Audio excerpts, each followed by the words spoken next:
Hello, and welcome to LoreDive, where we look into and analyze the lore behind all of our favorite games. Today we are taking our first look into Resident Evil, a horror title first introduced by Capcom in 1996. Now, the backstory behind this game is fairly long and comprehensive, so for this first video, we're going to be looking into everything that took place before the original games.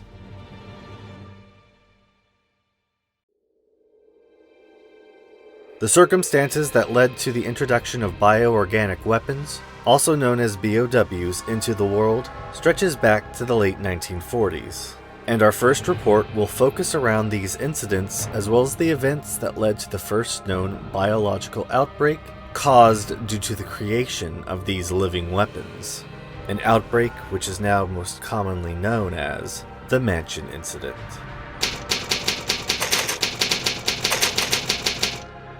Long before the creation of the Umbrella Corporation, the first known manufacturer of biological weapons, a completely different civilization located what would eventually become the base behind many of their future creations. This civilization was known as Napaya, and though there isn't much known about their civilization, it is known that they were the first to locate what would come to be known as the Garden of the Sun. This Garden of the Sun contained a unique flower, the Sonnentrap, also known as the Stairway of the Sun. The culture within the Napaya Kingdom was unique, as successors weren't determined by blood, and instead were determined by a willing participant's ability to survive consuming a Stairway of the Sun flower. While most were killed by the flower, the few that survived are believed to have increased in physical prowess and intelligence. But how accurate these reports are is still up for debate. Eventually, a plague arose from animals that had consumed the flowers and attacked, killing the majority of the population. There were small pockets of survivors, though the majority of them migrated to the nearby swamplands. Eventually, the kingdom, amongst many other areas in Kajuju, were plundered for resources by Travis Enterprises, also known as Travis Trading in the late 1800s. One of the many inheritors of the Travis legacy, Henry Travis, located the Garden of the Sun and documented his findings in a book known as the Natural History Conspectus. His elder brother publicly denounced his findings, causing his writings to be largely ignored. There was a small group, however, that put his research to use, though this would not be for the betterment of mankind.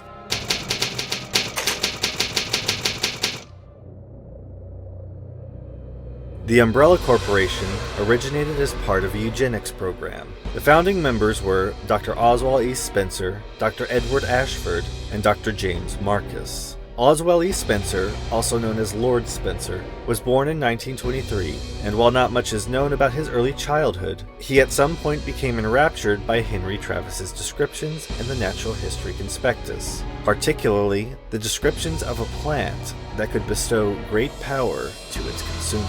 Spencer met Edward Ashford and James Marcus at university in the early 1960s. Ashford shared Spencer's viewpoint on eugenics, though Marcus was not as keen on the subject, being more interested in biology and virology.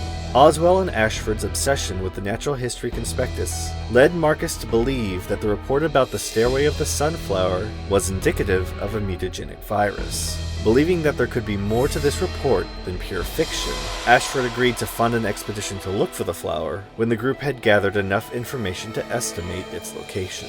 Within the Kajuju region of West Africa, the trio of Marcus, Spencer, and Ashford located the Garden of the Sun after 3 months of searching. This allowed Marcus to verify that the Stairway of the Sun flower did indeed contain a virus that gave it its unique properties. This virus was a double-stranded RNA virus, which Dr. Marcus named the Progenitor virus. When preparing to leave with the cultivation of plants, it was found that the flowers would not be able to keep the virus strain alive outside of the local environment.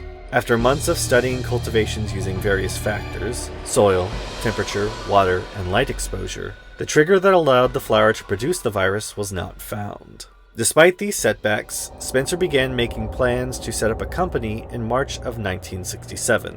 There was objection to this as they hadn't found a way to produce the virus outside of the set location in Africa. Even still, Dr. Marcus went along with the creation of the company as long as it didn't interfere with his research. Thus, Oswald E. Spencer, Edward Ashford, and James Marcus became the founding members of Umbrella Pharmaceuticals.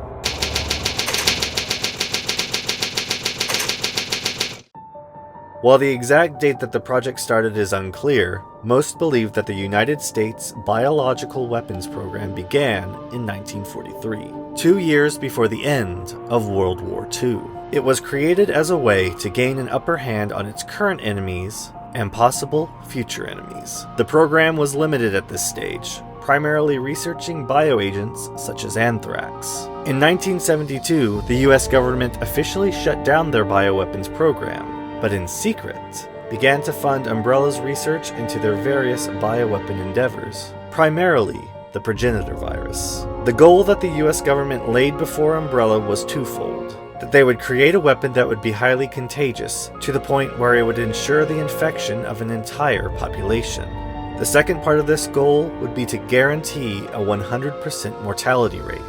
This proved to be extremely difficult, as most contagions would kill too many people, or the infected would show signs too quickly, preventing it from spreading. Due to these lofty goals, all three founders decided that they would isolate their work from each other, with the attempts of coming up with their own unique breakthroughs. As time would show, however, this relationship would become strained and eventually break down. All three founders of Umbrella began to distrust each other, each one believing that the others were trying to steal their research. Along with this, the US government no longer trusted Umbrella to come through with their arrangement. With this in mind, they sent in a man to spy on the organization, a man the government had the utmost faith in. This man's name was Albert Wesker.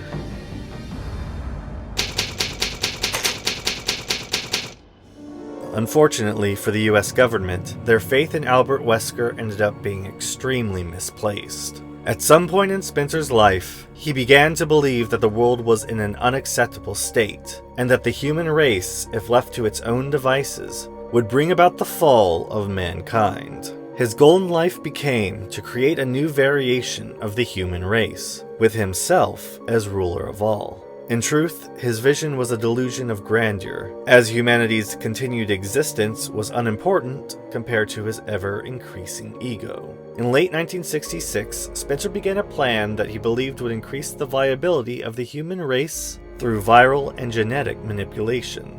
He authorized the kidnapping or adoption of children born of parents with above-average intelligence, and started brainwashing their personalities to be molded where they would be loyal and obedient to Spencer himself. All children who were to take part of this project were given the surname of the doctor who created the project, and thus were called the Wesker children. Of all the children that the Wesker project produced, there were two that stood out to Spencer. The first was Albert Wesker, a young child who was shown to be extremely intelligent, agile, and clinical in his viewpoint. Spencer viewed him as the perfect example of what he was trying to accomplish with the Wesker project. The second child was Alex Wesker, who Spencer viewed as not being as well-rounded as Albert, lacking his physical abilities, but making up for it with her astute mind that he argued might have made her superior to Albert in many ways. These two subjects would go on to be Spencer's favorites, and he would closely monitor their day-to-day lives.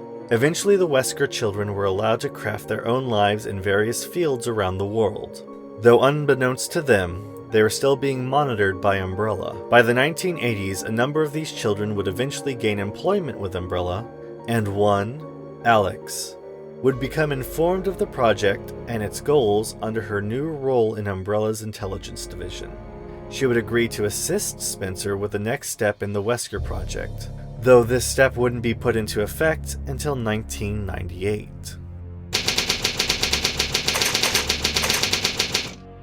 After the creation of Umbrella, Marcus mainly sequestered himself in his own research center in the Arklay Mountains. This research center was in close proximity to the Spencer Mansion and served a secondary role as training Umbrella employees.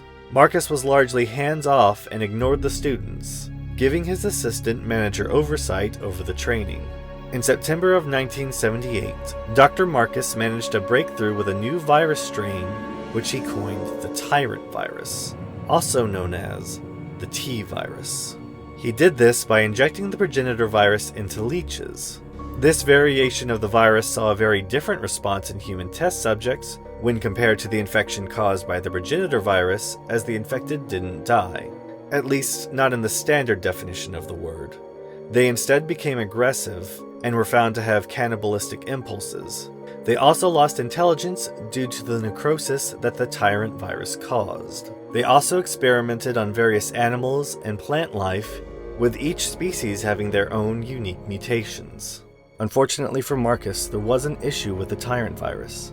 It lacked the 100% mortality rate that the US government was looking for, as an estimated 10% of the population was immune to the virus. After Marcus was able to research the aggression in infected individuals and combined it with B.O.Ws that would likely be created by an outbreak of such a virus, it was deemed that the 10% of people who were immune would be unable to survive in an area with so many infected individuals. Around this time, Albert Wesker began his training at the research center along with another promising scientist, Dr. William Birkin. Marcus encouraged a rivalry between the two students, hoping this would be a catalyst for the two's growth. He found all other students in the facility to be worthless and not worth his time. He continued with human testing, often using the virus on unwilling students or members of staff that he believed to be spying on him for Spencer. Those who survived T-virus infection were killed in a secret torture chamber underneath the facility. Once Umbrella got wind of Marcus's activities, they immediately shut down the facility, with Wesker and Birkin being transferred to the Spencer mansion. In 1988, Spencer finally ordered Marcus's assassination, which took place while he was in the middle of experimenting on a queen leech with the virus. Wesker and Birkin both took an active role in the coup, and Birkin ended up taking over Marcus's research into the T-virus. Both Marcus and his experiment were dumped, but unknown to everyone at the time, the leech was still alive. It nestled inside of Marcus's body, feeding off of him and eventually consuming his brainstem. It wasn't until much later that the true ramifications of this incident would make themselves known. In order to keep information about his experiments away from the prying eyes of Spencer, Edward Ashford created a base in the Antarctic from the remnants of an old mining facility. In 1968, Edward Ashford's health began to decline after an accident now believed to be orchestrated by Spencer, where he was exposed to the Progenitor virus. His son, Alexander, was set to take over in his stead, but Alexander knew that his influence would be limited should his father die. The reason for this is he didn't know enough about virology in order to be relevant, as Alexander was a geneticist. To maintain Ashford's influence in the company, Alexander began the creation of a plan of his own, one in part to resurrect the family's late matriarch, Countess Veronica Ashford. Using DNA from genetic material saved from her body, research into cloning her began. This endeavor became known as Project Code Veronica. In 1971, the Code Veronica project came to fruition, as the twins Alexia and Alfred Ashford were born, having primarily been created from the DNA of the late Veronica Ashford. Alexia was what Alexander had truly wanted, a successor of genius-level intellect modeled after his ancestor. Alfred's creation was an accident of the cloning process, but he was still shown to have above-average intelligence, so though he paled in comparison to his sister, Alexander Ashford adopted these two children as his own. By 1981, Alexia Ashford had graduated from a college in England at the remarkable age of 10. After this, under her father's supervision, she was hired onto Umbrella as a virologist at the Antarctic base. Due to her young age, she was isolated from the other scholars and her peers at work, only having her brother for company. Alfred, while bright, had begun to show signs of instability when his sister wasn't around, seeing people as ignorant masses and developing a deep loathing for their father. Alexander became worried about Alexia, whose viral research seemed to become an obsession.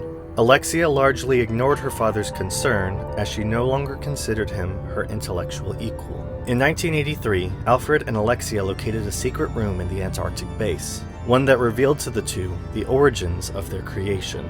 This incensed Alexia and led to Alfred being even more disillusioned with their father. Later, in March of that year, they captured their father and used him as a test subject for the T. Veronica virus, a mutated variation of the Progenitor virus modeled after Marcus's research, but instead of leeches, Alexia used the genetic material found within a queen ant. The experiment was deemed a failure, as Alexander's mind was lost as he mutated into an insane creature codenamed Nosferatu. The twins, considering him a failure as a father and an experiment, chained him away in a secret basement where he remained unable to die from starvation, his moans and yells terrifying the workers who heard him. Alexia did learn one thing about the virus due to her experiments. The virus caused mutation far too quickly for a normal person to handle, and based on her estimation, the virus would need to gestate in its host for at least 15 years. Determined to ascend to a more powerful being, Alexia injected herself with the T. Veronica virus and was put into a cryogenic stasis. She ordered Alfred to watch over her and to take care of business in her absence. Alexia's cryogenic sleep was kept a secret from most members of Umbrella, with Alfred acting on her behalf. Without her, though, Alfred slowly began to lose his sanity and is believed to have suffered from a mild form of psychosis. Alfred had several roles within Umbrella, but none were relevant to the company's politics, nor did they affect the company on a large scale. He eventually took advantage of his position and inherited governorship of Rockfort Island, a compound designed to train Umbrella's private military force, the Umbrella Security Service. This led to Alfred all but ignoring his responsibilities at the Antarctic base. With both Marcus and the Ashfords out of Spencer's way, his control of Umbrella was all but absolute. In 1962, Spencer, using his family's vast wealth, commissioned architect George Trevor to build what would later be known as the Spencer Mansion in the woods surrounding the Arklay Mountains. Spencer was interested in Trevor's unique designs for locking mechanisms, as well as the Gothic influence that Trevor used for inspiration. Trevor took up residence in the nearby Raccoon City, along with his wife Jessica and daughter Lisa, often bringing them to the construction site of the Spencer Mansion while it was being built. Though Trevor's life was all but completely sunk into the creation of the mansion at this time, in his brief free moments, he began working on blueprints for a luxury cruise liner that would eventually be used to create 3 sister ships: the Queen Semiramis, the Queen Dido, and the Queen Zenobia. In 1962, as George Trevor was finishing up construction of the mansion, Spencer decided that he would need to be silenced to ensure that no one would know the true nature of the compound. His wife Jessica and daughter Lisa came to the estate one day to await George, but they were met by security and captured with the intent of making them guinea pigs for Spencer's viral research. Arriving at the estate on his own, George was told by Lord Spencer that his family had left earlier to see his Aunt Emma, who was ill. He had dinner alone with Lord Spencer, not knowing that they were actually being subjected to experiments with a prototype Progenitor virus. While wandering around the manor in November, Trevor began to constantly notice things that were either out of place or not supposed to exist. White-robed men, smelling of disinfectant, escorted Trevor away from these locations, and Trevor began to realize that they were constantly following and keeping tabs on him. Eventually, Spencer made his move, and after 3 days of captivity, George Trevor realized the truth. He and Lord Spencer were the only ones aware of the mansion's secrets, and Lord Spencer wanted him dead as a liability. Trevor attempted an escape and was forced to go into hiding under one of the unfinished passages of the estate. Half-starved and severely weakened, he couldn't remember the majority of the secrets that he had designed, especially since many had been severely modified. Hoping that his wife and daughter would manage to escape the nightmare that he had dragged them into, he succumbed to thirst and starvation in an inescapable corridor of the mansion. Unfortunately for Trevor, his wife and daughter were not doing any better. Constantly being experimented on, Jessica eventually made a plan with her daughter to escape. Unfortunately, before this plan could be enacted, she was killed by Umbrella and disposed of, leaving her daughter as the sole survivor of the family. Lisa was still quite young, and though her body was receptive to the Progenitor virus, it had a devastating effect on her mind. Spencer had a lab assistant dress up to placate the girl, while pretending to be her mother. Eventually, though, Lisa noticed the deception, but in her addled state, thought the woman had stolen her mother's face. She responded by stabbing the woman to death before carving her face off with the intention of returning it to her mother. Over the next 11 years, Lisa was kept in solitude in the Arklay Laboratories prison cell. Her existence was classified, with her name being unknown to most Umbrella employees. In the years following Dr. Birkin's assignment as the Chief of Research, the need for a constant intake of test subjects led to repeated use of Lisa in research. It was around this time that Umbrella had begun combining the T-virus research with a genetically engineered parasite created by Umbrella Europe. This parasite was known as Nemesis Alpha, or the NEA-type parasite. Though useless on its own, the parasite was a workaround for the brain damage that could be caused by the T-virus, and would allow for certain creatures created by the virus to be controlled to an extent, though most species were found to not be able to handle the NEA parasite within their systems. In 1988, Lisa was selected as a host of a Nemesis parasite, which had been killing most other test subjects. When implanted into her body, it proved to be too hazardous of an environment, not only killing the parasite, but dissolving it and splicing its DNA into her own body. When searching for an explanation, Dr. Birkin discovered a mutant progenitor strain entirely different from the T-virus within her body. Birkin became fascinated by this new virus, which he named the Golgotha virus, or the G virus. In the 7 years following the experiment, Lisa regained a degree of her intelligence that was lost during the T-virus research. This became a serious danger to the security of the laboratory, as she began attacking female researchers in a similar manner to the women in 1967. Following the deaths of 3 women in 1995, the decision was made to have Lisa killed. Following the execution, her body was observed for 3 days to confirm her death.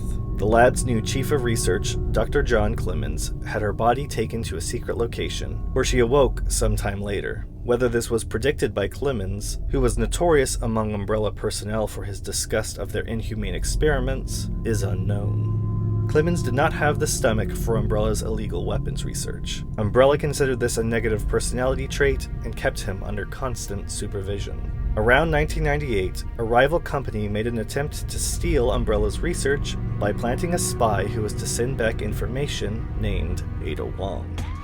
Wong and Clemens built up a relationship, which Clemens was serious about and was well known amongst the other members of staff. It's unknown how Ada actually felt about Clemens, but she understood his feelings about Umbrella's research and what could happen if these weapons were allowed to be sold.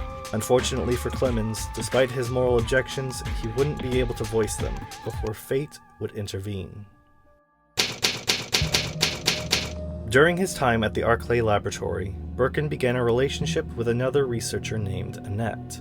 They married sometime in the mid-1980s and had a daughter, Sherry, who was born in 1986. By 1988, the Arclay lab hit another dead end when its latest project, Tyrant, was met with a serious flaw. As advantageous mutagenic properties of the T-virus were linked with brain chemistry, a strain that caused brain damage was an obstacle. At some point during his research, Birkin created a T-virus strain which lowered the level of brain damage. However, this strain required the infected to have certain rare genetic traits that only 1 in 10 million possessed. When Birkin's discovery got Dr. Spencer's attention, Umbrella constructed the nest adjacent to their chemical plant in the northeast corner of Raccoon City. There, Birkin was chief researcher and began research into the Golgotha virus with his wife, Annette. Unrelated B.O.W. projects also conducted by other teams were also taking place within the facility. The Raccoon Police Department's chief, Brian Irons, received bribes to keep any investigations away from the laboratory and was given regular updates as to the research going on there. A young, up-and-coming scientist assisted with Dr. Birkin's research, even going so far as to donate her cells for future research into the Golgotha virus. Her cells were found to be extremely useful, eventually being used towards a possible bioweapon project known as Project Nyx. This young scientist's name was Yoko Suzuki. In 1996, Albert Wesker left Umbrella's research facility in order to situate himself in the Raccoon City Police Department. With his background in the U.S. Army, he was quickly given a leadership position in the Raccoon City STARS team, also known as the Special Tactics and Rescue Service.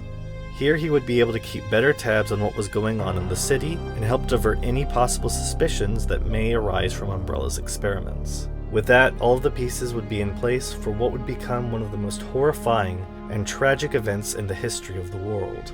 The first ever biohazard created by the use of these B.O.Ws would soon be released upon an unsuspecting public, and the world would never be the same again.